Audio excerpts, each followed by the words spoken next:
Good morning mga idol. Good morning. Okay. Papasok naman tayo sa trabaho mga idol.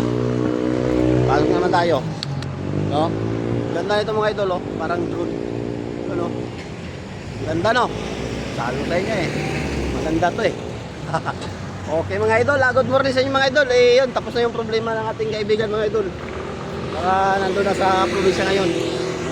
Kawawa naman ating kaibigang mabait mga idol, no? Dito talaga sa mga idol, dito talaga sa sa Laguna.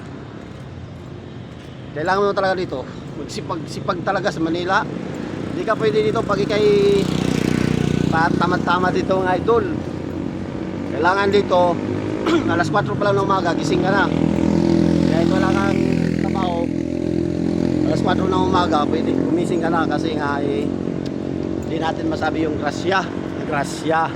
Hindi natin masabi kung darating o hindi. Pero mas maganda na gising ka ng umaga para mamaya may naghanap ng mga helper o merong extra income dyan na pwedeng pagkakitaan. Pwede ka doon kung tambay ka lang, pero kung may trabaho ka talagang obligadong papasok ka, maaga ka gigising, gumising ka ng maaga para kasi pag araw-araw kang late gaya ng iba dyan, sigurado fire out ka. Kaya tayo lagi tayong gising ng maaga para tayo'y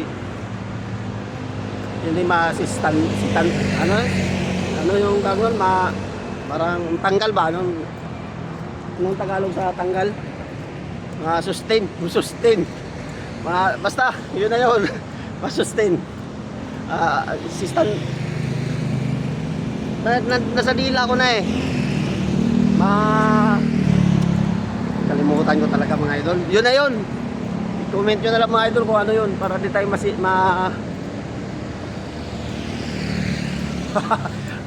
hindi ko masabi mga idol eh. Putik na yan. Comment nyo na lang mga idol kung ano yung mga idol. Kasi parang nasa dila ko na eh. Kaso nga lang tatanga-tanga eh. Tatanga-tanga. Lapit na tayo mga idol sa company na pinapasukan natin mga idol. Kaya mga idol, bumili na kayo ng ganito mga idol. Yung GDT tripod stabilizer. Ganda to mga idol. Tingnan mo parang GoPro yan mga idol oh. Taas yan. Parang GoPro, parang naka-drone ka na. No? So ayun lang mga idol 3 minutes na. God bless mga idol. Bye bye mga idol. Bye bye.